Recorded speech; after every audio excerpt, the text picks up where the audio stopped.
ಯಾರೇ ನಮ್ಗೇನು ಕೆಲಸ ಮಾಡಿ ಅಂತ ಹೇಳಿಲ್ಲ. ನಾವೀಗ ಮನುಷ್ಯ ಧರ್ಮ ನನಗೆ ಎಲ್ಲ ಒಂದು ಕಂಡು ಬಂತು. ಅದು ಸರಿ ಇಲ್ಲ ಅಂದಾಗ ಅದು ಸರಿಪಡಿಸೋದು ಮನುಷ್ಯ ಧರ್ಮ. ಅದನ್ನ ನಾನು ಮಾಡ್ತಾ ಇದ್ದೀನಿ ನಾನು ಪ್ರಾಮಾಣಿಕವಾಗಿ. ನೀವು ಅಷ್ಟೇ ಪ್ರಾಮಾಣಿಕವಾಗಿ ನನ್ನ ಹೆಸರನ್ನು ಕೆಡಿಸುವಂಥ ಪ್ರಯತ್ನವನ್ನು ನೀವು ಮಾಡ್ತಾ ಇದ್ದೀರಾ. ಕೆಲವರು ಫೇಕ್ ಅಕೌಂಟ್ಗಳನ್ನು ಕ್ರಿಯೇಟ್ ಮಾಡ್ಕೊತೀರಾ, ಯಾರು ಹುಡುಗಿರಿಗೆ ಚಾಟ್ ಮಾಡ್ತೀರಾ, ಹುಡುಗರಿಗೆ ಚಾಟ್ ಮಾಡ್ತೀರಾ, ಇನ್ನೊಬ್ರು ಭಾವನೆಗಳೊಂದಿಗೆ ಆಟ ಆಡ್ತಿದ್ದೀರಾ. ಅದ್ರ ಬಗ್ಗೆ ಕತೆ ಕಟ್ಬಿಟ್ಟು ಹಾಕೋದ್ರಿಂದ ಜನಗಳು ಕೂಡ ತುಂಬ ಕೆಟ್ಟದಾಗಿ ಮಾತಾಡೋಕ್ಕೆ ಸ್ಟಾರ್ಟ್ ಮಾಡ್ತಾರೆ. ಅದರಿಂದ ನಮಗೆ ಸಹಿಸೋಕ್ಕಾಗಲ್ಲ. ನಾವು ಎಷ್ಟೇ ಹುಡುಗರ ಥರ ಇರ್ಬೋದು, ಎಷ್ಟೇ ಹುಡುಗರ ಥರ ಇರ್ಬೋದು, ನಮ್ಮಲ್ಲಿ ಒಂದು ಹೆಣ್ತನ ಹುಡುಗಿ ಅನ್ನೋದು ಇದ್ದೇ ಇರುತ್ತೆ. ನೋವಾಗುತ್ತೆ ನಮಗೂ ಕೂಡ. ಇದರೆಲ್ಲ ಹಿಂಸೆ ಮಾಡೋದು ನಿಜವಾಗ್ಲೂ ಸರಿಯಲ್ಲ.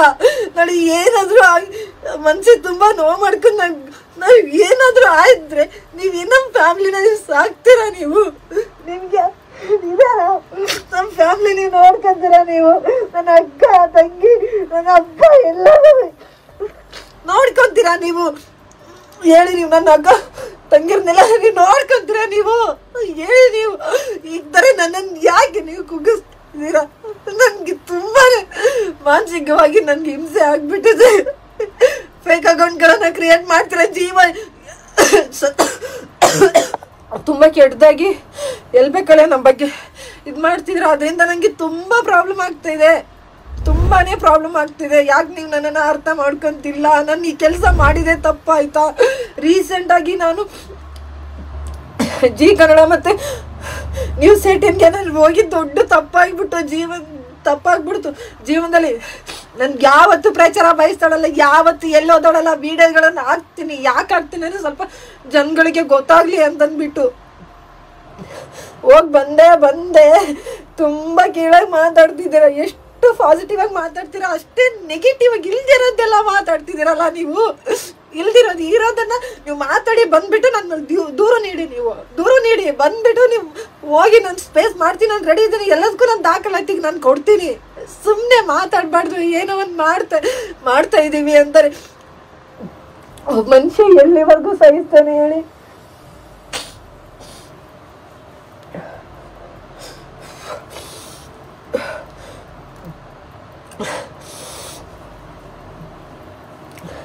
ಅಷ್ಟೇ ಸಾಕು. ಇಲ್ಲಿಗೆ ಬಿಟ್ಟಿದ್ದೀವಿ, ನಾವು ಕೆಲಸ ಬಿಟ್ಟಿದ್ದೀವಿ, ನಮ್ಮ ಬಾಡಿ ನಾವು ಬದುಕಬೇಕು ಅಂದ್ಕೊಂಡಿದ್ದೀವಿ. ಬದುಕಬೇಕು, ಸಾಯಕ್ಕೂ ನಮಗೆ ಆಪ್ಷನ್ ಇಲ್ಲ. ಯಾಕಿಲ್ಲ ಅಂತಾರೆ, ಒಂದಿಷ್ಟು ಜವಾಬ್ದಾರಿಗಳಿದ್ದಾವೆ, ಒಂದಿಷ್ಟು ನಾವೇ ನಿಂತ್ಕೊಂಡು ನಿಭಾಯಿಸುವಂಥ ಒಂದಿಷ್ಟು ಕಾರ್ಯಗಳಿದ್ದಾವೆ. ಅಂದರೆ ಯಾವುದೋ ಏನು ಸಮಾಜಕ್ಕಂತಲ್ಲ, ಫ್ಯಾಮ್ಲಿಲಿ ಅದಕ್ಕೋಸ್ಕರನೇ ನಾವು ಬದುಕಿದ್ದೀವಿ. ನಮ್ಮನ್ನು ಸ್ವಲ್ಪ ದಿನ ಬದುಕಕ್ಕೆ ಬಿಡಿ. ಎಲ್ಲ ಕ್ಲಿಯರ್ ಆದ್ಮೇಲೆ ಬೇಕಾದ್ರೆ ನಮ್ಮ ಪಾಡಿಗೆ ನಾವು ಹೋಗ್ಬಿಡ್ತೀವಿ. ನೀವು ಚೆಂದಾಗಿರಲಿ. ಇನ್ನೊಬ್ರ ಬಗ್ಗೆ ಆಡ್ಕೊಂಡು ಈ ಥರ ಎಲ್ಲ ಹಿಂಸೆ ಕೊಡ್ತಾನೆ ಇರ್ತೀರಲ್ಲ. ಒಂದು ಸಣ್ಣ ಕಮೆಂಟ್ ಬಂದರೂ ಕೂಡ ನನಗೆ ಸಹಿಸೋಕ್ಕಾಗಲ್ಲ. ಜೀವ ಸತ್ತೋಗುತ್ತೆ. ಅದೆಷ್ಟು ಹೆಣ್ಮಕ್ಳು ಅದು ಹೆಂಗೆ ತಡ್ಕೊಂಡಿದ್ದಾರೆ ಏನಪ್ಪ. ಈಗ ನಾನು ಹೇಳೋಂಥ ಸಮಸ್ಯೆಗಳು ನಿಮ್ಗೆ ಏನು ಅನಿಸ್ತವೆ? ಇಷ್ಟಕ್ಕೆ ಹೇಳ್ತಾರ ಅಂತಂದ್ಬಿಟ್ಟು ನಿಯತಿಯಿಂದ ಬದುಕ್ತಿದ್ದೀವಿ ನಾವು. ಇನ್ಯಾವುದಕ್ಕೆ ಏನೋ ಇದು ಮಾಡಿರ್ತಾರೆ. ಯಾಕಂದರೆ ನಾವು ಟೈಪ್ ಆಫ್ ಟ್ರಾನ್ಸ್ಜೆಂಡರ್ ಥರ ನಾವು.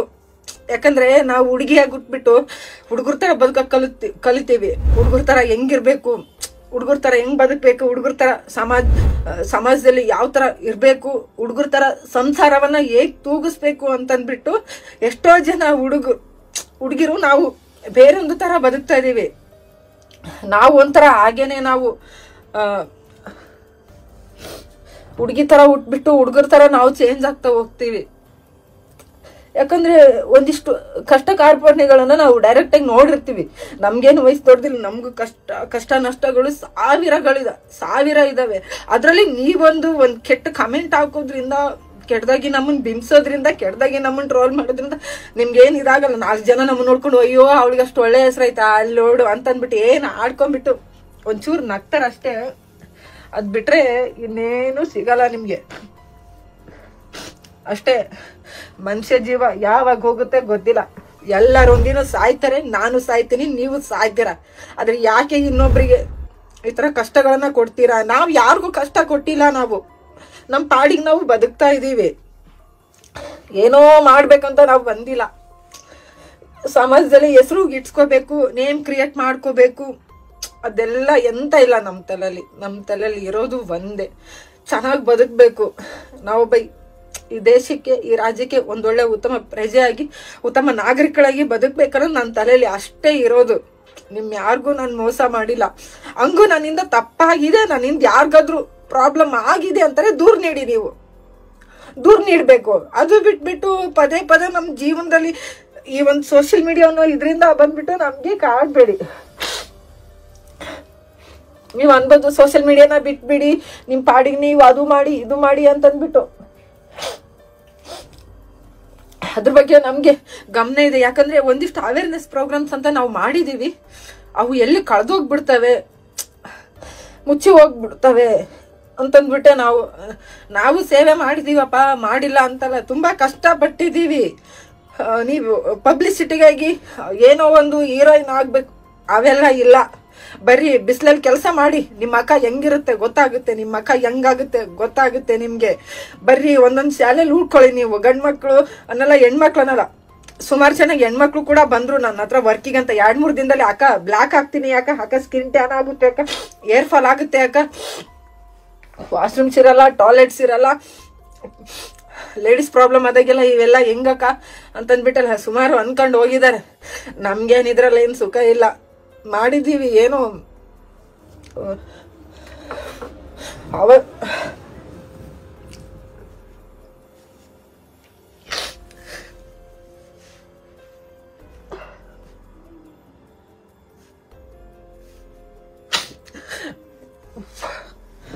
ನಾನಷ್ಟೇ ಅಲ್ಲ, ಸುಮಾರು ಜನ ಹೆಣ್ಮಕ್ಳ ಬಗ್ಗೆ ತುಂಬಾ ತುಚ್ಛವಾಗಿ ನೀವು ಮಾತಾಡ್ತಿರ್ತೀರಾ. ನನ್ಗೆ ಚಿಕ್ಕ ಪುಟ್ಟ ಕಮೆಂಟ್ಗಳು ನನಗೆ ಸಹಿಸಕ್ ಆಗ್ತಿಲ್ಲ. ಅದೆಷ್ಟೋ ಜನರಿಗೆ ಎಷ್ಟು ಕೆಟ್ಟದಾಗಿ ನೀವು ಮಾತಾಡ್ತಿದ್ದೀರಾ ಸೋಷಿಯಲ್ ಮೀಡಿಯಾದಲ್ಲಿ. ತುಂಬಾ ಕೆಟ್ಟದಾಗಿ ಬಿನ್ಸೋದು, ಕೆಟ್ಟದಾಗೆಲ್ಲ ಅದು ಒಳ್ಳೆ ಬೆಳವಣಿಗೆ ಅಲ್ಲ. ನಿಮ್ ಪ್ರಕಾರ ಯಾರು ಒಳ್ಳೆಯವರು, ಯಾವ ಹೆಣ್ಮಗಳು ಒಳ್ಳೆಯವಳು?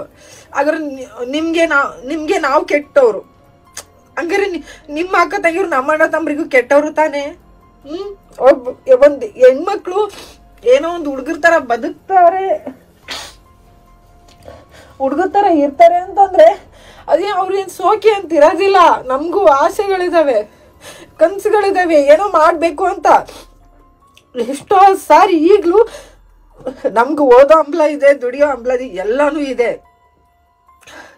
ಆದ್ರೆ ಒಬ್ರೆ ಎಲ್ಲಾನು ಮೆಟ್ಟಿ ನಿಲ್ಬೇಕು, ಎಲ್ಲಾನು ಮಾಡ್ಬೇಕಂತಂದ್ರೆ ನಮ್ಮ ವಯಸ್ಸಿಗೆ ತಕ್ಕಂಗೆ, ನಮ್ಮ ನಾಲೆಡ್ಜ್ ತಕ್ಕಂಗೆ ಏನೋ ಒಂದ್ ಮಾಡ್ತಿದೀವಿ. ನಾವ್ ಅಷ್ಟೊಂದು ಗೋಲ್ ರೀಚ್ ಆಗೋದ್ರಲ್ಲಿ ನಮ್ಗೆ ಬೇಕಾಗಿರೋಂಥ ಜೀವಗಳನ್ನ ಎಲ್ಲಿ ಕಳ್ಕೊತೀವಿ ಅಂದ್ಬಿಟ್ಟು ಒಂದಿಷ್ಟು ಕಾರ್ಯಗಳನ್ನ ನಾವು ಶಾರ್ಟ್ ಟೈಮಲ್ಲಿ ಅಪ್ಪ ಅಮ್ಮಗೆ ಖುಷಿ ಪಡಿಸೋಂತ ನಾವು ಮಾಡ್ತಿರ್ತೀವಿ. ನಾವು ಯಾರು ಅಪ್ಪ ಅಮ್ಮನ ತಲೆ ಹೊಡೆದು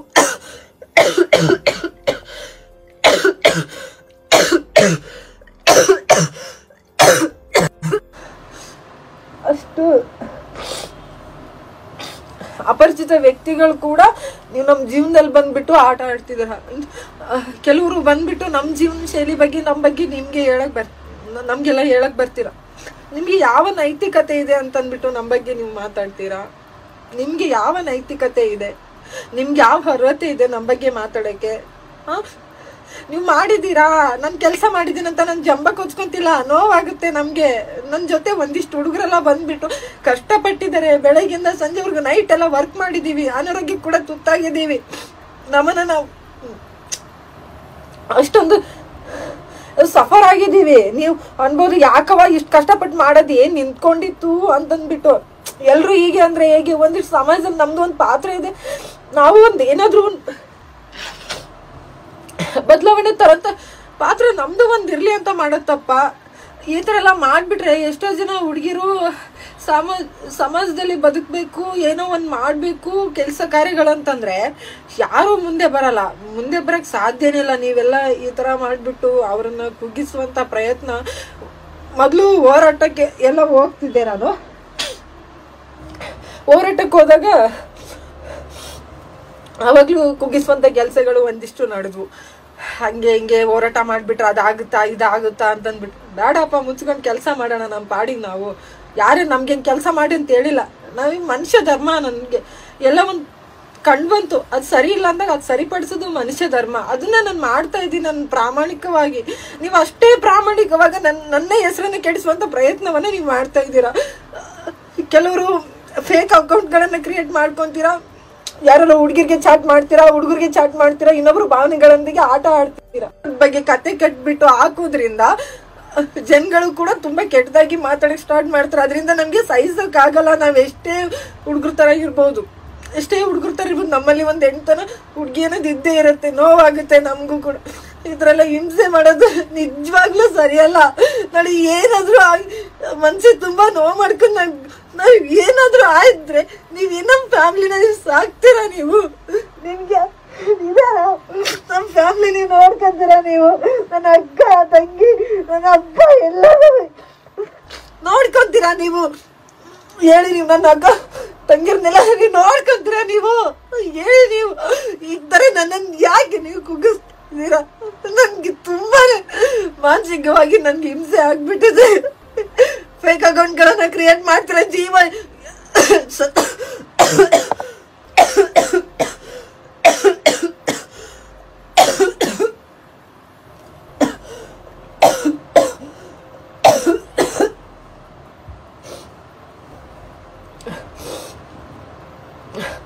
ಫೇಕ್ ಅಕೌಂಟ್ಗಳನ್ನೆಲ್ಲ ಕ್ರಿಯೇಟ್ ಮಾಡ್ಕೊಂಡ್ಬಿಟ್ಟು ತುಂಬಾ ಕೆಟ್ಟದಾಗಿ ಎಲ್ಬೇಕಲ್ಲೇ ನಮ್ಮ ಬಗ್ಗೆ ಮಾಡ್ತಿದ್ರ. ಅದರಿಂದ ನಂಗೆ ತುಂಬಾ ಪ್ರಾಬ್ಲಮ್ ಆಗ್ತಿದೆ, ತುಂಬಾನೇ ಪ್ರಾಬ್ಲಮ್ ಆಗ್ತಿದೆ. ಯಾಕೆ ನೀವು ನನ್ನನ್ನು ಅರ್ಥ ಮಾಡ್ಕೊಂತಿಲ್ಲ? ನಾನು ಈ ಕೆಲಸ ಮಾಡಿದೆ ತಪ್ಪಾಯ್ತಾ?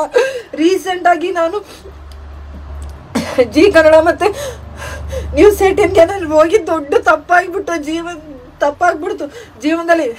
ನನ್ಗೆ ಯಾವತ್ತು ಪ್ರಚಾರ ಬಯಸ್ತಾಳಲ್ಲ, ಯಾವತ್ತು ಎಲ್ಲೋದೋಳಲ್ಲ, ವಿಡಿಯೋಗಳನ್ನ ಹಾಕ್ತೀನಿ. ಯಾಕೆ ಹಾಕ್ತೀನಿ ಅಂದ್ರೆ ಸ್ವಲ್ಪ ಜನಗಳಿಗೆ ಗೊತ್ತಾಗ್ಲಿ ಅಂತಂದ್ಬಿಟ್ಟು ಹೋಗಿ ಬಂದೆ.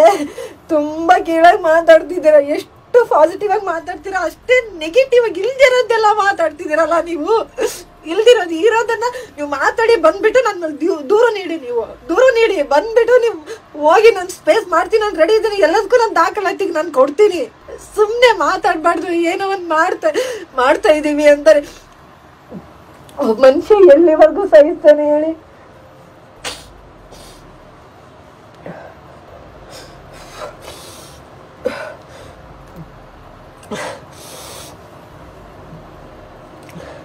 ಅಷ್ಟೇ ಸಾಕು. ಇಲ್ಲಿ ಬಿಟ್ಟಿದೀವಿ, ನಾವು ಕೆಲಸ ಬಿಟ್ಟಿದೀವಿ, ನಮ್ಮ ಬಾಡಿ ನಾವು ಬದುಕ್ಬೇಕು ಅನ್ಕೊಂಡಿದೀವಿ. ಬದುಕ್ಬೇಕು, ಸಾಯಕ್ಕೂ ನಮ್ಗೆ ಆಪ್ಷನ್ ಇಲ್ಲ.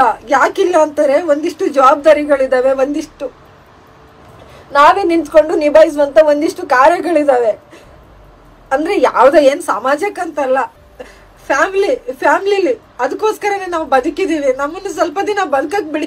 ಎಲ್ಲ ಕ್ಲಿಯರ್ ಆದ್ಮೇಲೆ ಬೇಕಾದ್ರೆ ನಮ್ಮ ಪಾಡಿಗೆ ನಾವು ಹೋಗ್ಬಿಡ್ತೀವಿ. ನೀವು ಚಂದಾಗಿರ್ಲಿ. ಇನ್ನೊಬ್ರ ಬಗ್ಗೆ ಆಡ್ಕೊಂಡು ಈ ತರ ಎಲ್ಲ ಹಿಂಸೆ ಕೊಡ್ತಾನೆ ಇರ್ತೀರಲ್ಲ. ಒಂದ್ ಸಣ್ಣ ಕಮೆಂಟ್ ಬಂದ್ರು ಕೂಡ ನನ್ಗೆ ಸಹಿಸಕ್ಕಾಗಲ್ಲ. ಜೀವ ಸತ್ತೋಗುತ್ತೆ. ಅದೆಷ್ಟು ಹೆಣ್ಮಕ್ಳು ಅದ್ ಹೆಂಗ್ ತಡ್ಕೊಂಡಿದ್ದಾರೆ ಏನಪ್ಪ. ಈಗ ನಾನು ಹೇಳೋಂಥ ಸಮಸ್ಯೆಗಳು ನಿಮ್ಗೆ ಏನ್ ಅನ್ಸ್ತದೆ, ಇಷ್ಟಕ್ಕೆ ಹೇಳ್ತಾರ ಅಂತಂದ್ಬಿಟ್ಟು. ನಿಯತಿಯಿಂದ ಬದುಕ್ತಿದೀವಿ ನಾವು. ಇನ್ಯಾವುದಕ್ಕೆ ಏನೋ